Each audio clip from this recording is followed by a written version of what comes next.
জানিয়ে দেব এই মুহূর্তে হাতে পাওয়া সর্বশেষ গুরুত্বপূর্ণ আপডেট। বাংলা সংবাদ শুরুতেই থাকছে, প্রতিবেশীর ঘরে আগুন দিলে নিজের ঘরও নিরাপদ থাকবে না সাইফুল হক। গণতন্ত্র মঞ্চের কেন্দ্রীয় সমন্বয়ক বিপ্লবী ওয়ার্কার্স পার্টির সাধারণ সম্পাদক সাইফুল হক ভারতের বিজেপি সরকার এবং শাসক গোষ্ঠীকে উদ্দেশ্য করে বলেছেন, প্রতিবেশীর ঘরে আগুন দিলে নিজের ঘরও নিরাপদ থাকবে না। প্রতিবেশী নিরাপত্তা নিশ্চিত না হলে নিজেদের নিরাপত্তাও ঝুঁকিতে পড়তে পারে। এবারে থাকছে সব রাজনৈতিক দলের সঙ্গে প্রধান উপদেষ্টার বৈঠক বিকালে। জাতীয় ঐক্যের ডাক দিতে রাজনৈতিক দল এবং ধর্মীয় নেতাদের সঙ্গে আজ বৈঠকে বসবেন অন্তর্বর্তী সরকারের প্রধান উপদেষ্টা ড মোহাম্মদ ইউনূস। মঙ্গলবার বিকেলে রাজধানীর ফরেন সার্ভিস একাডেমিতে এক সংবাদ সম্মেলনে প্রধান উপদেষ্টার প্রেস সচিব শফিকুল আলম এ তথ্য নিশ্চিত করেছেন। এবারে জানাবো, তারেক রহমানকে আর লন্ডনে রাখতে চায় না মির্জা ফখরুল। বিএনপির ভারপ্রাপ্ত চেয়ারম্যান তারেক রহমানের জন্য দেশের মানুষ অপেক্ষা করছেন বলে জানিয়ে দলটির মহাসচিব মির্জা ফখরুল ইসলাম আলমগীর বলেছেন, আমরা তারেক রহমানকে আর লন্ডনে রাখতে চাই না। দেশের মানুষ তার জন্য অপেক্ষা করছে, কবে তারেক রহমান আসবে। জানিয়ে দেব, আগরতলায় দিনভর ভারতীয়দের বিক্ষোভ। চিন্ময় কৃষ্ণ দাসের মুক্তির দাবি এবং বাংলাদেশের সংখ্যালঘু নির্যাতনের প্রতিবাদে মঙ্গলবারও ভারতের ত্রিপুরা রাজ্যের রাজধানী আগরতলায় বিক্ষোভ হয়েছে। সনাতনী যুব ব্যানারে এই বিক্ষোভ হয়। এ সময় বিক্ষোভকারীরা বাংলাদেশের আখাউড়া চেকপোস্টের দিকে এগোতে চাইলে তাদের বাধা দেয় ভারতের আইনশৃঙ্খলা রক্ষাকারী বাহিনী। নতুন বাস্তবতা উপলব্ধি করা। অন্তর্বর্তী সরকারের উপদেষ্টা মাহফুজ আলম বলেছেন, ভারতের উচিত বাংলাদেশের নতুন বাস্তবতা উপলব্ধি করা এবং দ্ব্যর্থহীনভাবে বাংলাদেশের জুলাই অভ্যুত্থান এবং ছাত্র জনতার গণতান্ত্রিক সংগ্রামকে স্বীকৃতি দেওয়া। এবং সর্বশেষ জানাবো আন্তর্জাতিক সংবাদ। কানাডাকে যুক্তরাষ্ট্রের অঙ্গরাজ্য হয়ে যেতে বললেন ডোনাল্ড ট্রাম্প। বেফাঁস মন্তব্য করার জন্য খ্যাতি আছে নবনির্বাচিত মার্কিন প্রেসিডেন্ট ডোনাল্ড ট্রাম্পের। বিভিন্ন সময় বিভিন্ন ইস্যু নিয়ে অদ্ভুত মন্তব্য করে প্রায় থাকেন আলোচনায়। এবার তিনি তার প্রতিবেশী দেশ কানাডাকে যুক্তরাষ্ট্রের ৫১তম অঙ্গরাজ্য হয়ে যাওয়ার পরামর্শ দিয়েছেন। এর আগে ট্রাম্প কানাডার উপর ২৫% শুল্ক আরোপ করবার হুঁশিয়ারি দেন। এতক্ষণ শিরোনাম শুনছিলেন, এবার বিস্তারিত। প্রিয় দর্শক, আপনি যদি এই চ্যানেলে নতুন হয়ে থাকেন, ভিডিওটি দেখতে দেখতে চ্যানেলটি সাবস্ক্রাইব করে আমাদের সঙ্গে থাকুন। আর এই ভিডিও সম্পর্কে আপনি আপনার মূল্যবান মতামতটি কমেন্ট বক্সে জানিয়ে দিন। আর হ্যাঁ প্রিয় দর্শক, জানিয়ে দিন ভিডিওটি কোথা থেকে দেখছেন। সব রাজনৈতিক দলের সঙ্গে প্রধান উপদেষ্টার বৈঠক বিকালে। জাতীয় ঐক্যের ডাক দিতে রাজনৈতিক দল এবং ধর্মীয় নেতাদের সঙ্গে আজ বৈঠকে বসবেন অন্তর্বর্তী সরকারের প্রধান উপদেষ্টা ড মোহাম্মদ ইউনূস। মঙ্গলবার বিকালে রাজধানীর ফরেন সার্ভিস একাডেমিতে এক সংবাদ সম্মেলনে প্রধান উপদেষ্টার প্রেস সচিব শফিকুল আলম এ তথ্য নিশ্চিত করেছেন। শফিকুল আলম বলেন, প্রধান উপদেষ্টার সঙ্গে রাজনৈতিক দলের বৈঠক অনুষ্ঠিত হবে বুধবার বিকাল ৪টায়। পরদিন তিনি বসবেন ধর্মীয় নেতাদের সঙ্গে।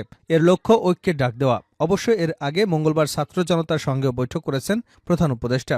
গত সোমবার আগরতলায় বাংলাদেশের সহকারী হাই কমিশনে হামলা চালায় দেশটির একদল উগ্রবাদী জনতা। এ সময় তারা বাংলাদেশের জাতীয় পতাকায় আগুন দেয় বলে স্থানীয় সংবাদ মাধ্যমগুলো জানিয়েছে। ভারত বাংলাদেশ কূটনৈতিক সম্পর্ক এমন ঘটনা আগে কখনো দেখা যায়নি।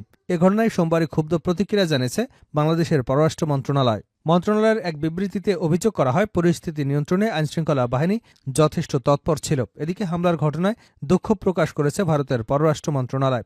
এক বিবৃতিতে ভারতের পররাষ্ট্র মন্ত্রণালয় জানিয়েছে, দেশটিতে ভারতের উচিত বাংলাদেশের নতুন বাস্তবতা উপলব্ধি করা। মাহফুজ আলম। অন্তর্বর্তী সরকারের উপদেষ্টা মাহফুজ আলম বলেছেন, ভারতের উচিত বাংলাদেশের নতুন বাস্তবতা উপলব্ধি করা এবং দ্ব্যর্থহীনভাবে বাংলাদেশের জুলাই অভ্যুত্থান ও ছাত্র জনতার গণতান্ত্রিক সংগ্রামকে স্বীকৃতি দেওয়া। বুধবার সকাল ৬টার দিকে নিজের ভেরিফাইড ফেসবুক পেজে এক পোস্টে কথা বলেন তিনি। ভারত ও বাংলাদেশের সাথে সম্পর্কের বিষয়ে শিরোনামে ইংরেজিতে লেখা এ পোস্টে তিনি বলেন, ভারতের উচিত পোস্ট 75 প্লেবুক পাল্টে বাংলাদেশের নতুন বাস্তবতা উপলব্ধি করা। এটা ৭৫ পরবর্তী পরিস্থিতি নয়। তিনি আরও বলেন, ভারতের উচিত দ্ব্যর্থহীনভাবে বাংলাদেশে জুলাই অভ্যুত্থান এবং ছাত্র জনতার গণতান্ত্রিক সংগ্রামকে স্বীকৃতি দেওয়া। এটি দিয়েই শুরু করতে হবে। জুলাই অভ্যুত্থানকে পাশ কাটিয়ে নতুন বাংলাদেশের ভিত রচনা করা হলে তা দুই দেশের সম্পর্কের জন্য ক্ষতিকারক হবে। মাহফুজ আলম আরও বলেন, জুলাই বিপ্লব ছিল একটি গণতান্ত্রিক, প্রজন্মভিত্তিক এবং দায়িত্বশীল সংগ্রাম। আর এই সংগ্রাম চলবে দীর্ঘ সময় ধরে। বাংলাদেশের জনগণ আগের মতো নেই, তারা এখন ঐক্যবদ্ধ, মর্যাদাবান। তারা মরার আগ পর্যন্ত তাদের মর্যাদার জন্য লড়াই করবে। তিনি বলেন, বাংলার এই অংশ ভারতপ্রেমী এবং ভারতীয় মিত্ররা ভাবছে যে পরিস্থিতি শান্ত হয়ে যাবে এবং জুলাই বিপ্লব ও ফ্যাসিবাদের নৃশংসতাকে এড়িয়ে গেলে তাদের কিছুই হবে না। এটা একটা ভুল ধারণা। মানুষ এসব দেখছে। ভারতীয় সংস্থা জুলাই বিপ্লবকে কিছু জঙ্গি, হিন্দু বিরোধী এবং ইসলামপন্থীদের ক্ষমতা দখল হিসেবে চিত্রিত করবার চেষ্টা করছে বলেও উল্লেখ করেন তিনি। কিন্তু তাদের অপপ্রচার এবং উস্কানি ব্যর্থ হয়েছে। উপদেষ্টা মাহফুজ আলম বলেন, দিল্লি না ঢাকা, ঢাকা ঢাকা, স্বদেশ না শাহাদাত, এই স্লোগানগুলো বাংলাদেশকে একক অঙ্গে ঐক্যবদ্ধ করে এদেশের প্রতিটি কোণে প্রতিধ্বনিত করেছে। তিনি সতর্ক বাণী উচ্চারণ করে বলেন, আর ভারত যেন সেই ঐক্যবদ্ধ, মর্যাদাবান ও গণতান্ত্রিক বাংলাদেশকে তার শত্রু না করে। দীর্ঘ প্রায় 2 দশক পর বাংলাদেশের জনগণ বিনা বাধায় গণতান্ত্রিক অধিকার ভোগ করছে উল্লেখ করে তিনি বলেন, সত্য এসেছে, মিথ্যা ধ্বংস হবে চিরকাল। উপদেষ্টা দৃঢ় প্রত্যয় ব্যক্ত করে বলেন, ৭১-এর পর রাষ্ট্র হিসেবে আমরা ব্যর্থ হয়েছিলাম, কিন্তু এবার নয়, আল্লাহ ভরসা বলে পোস্টের ইতি টানেন তিনি। প্রতিবেশীর ঘরে আগুন দিলে নিজের ঘরও নিরাপদ থাকবে না, সাইফুল হক।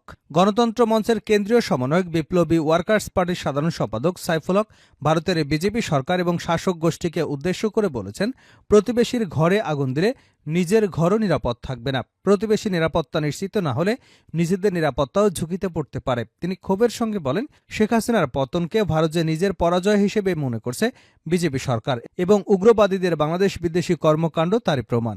ভারতের বাংলাদেশ বিরোধী আগ্রাসী তৎপরতার প্রথম জবাব হচ্ছে নিজেদের মধ্যে লৌহ কঠিন জাতীয় ঐক্য গড়ে তোলা। বুধবার সকালে গাজীপুর চৌরাস্তায় অবস্থিত গণতন্ত্র মঞ্চের কার্যালয়ে অনুষ্ঠিত মত বিনিময় সভায় প্রধান অতিথির বক্তব্যে তিনি এসব কথা বলেন। এ সময় তিনি আগরতলায় বাংলাদেশের উপ হাই কমিশনে বাংলাদেশ বিরোধী উগ্র হিন্দুত্ববাদীদের ব্যাপক হামলা এবং ভাঙচুরের ঘটনায় তীব্র ক্ষোভ ও নিন্দা জানিয়ে বলেন, এসব উস্কানিমূলক সহিংসতা তৎপরতার দায় দায়িত্ব নরেন্দ্র মোদী সরকারকেই বহন করতে হবে। তারেক রহমানকে আর লন্ডনে রাখতে চায় না মির্জা ফখরুল। বিএনপির ভারপ্রাপ্ত চেয়ারম্যান তারেক রহমানের জন্য দেশের মানুষ অপেক্ষা করছে বলে জানিয়েছেন দলটির মহাসচিব মির্জা ফখরুল ইসলাম আলমগীর।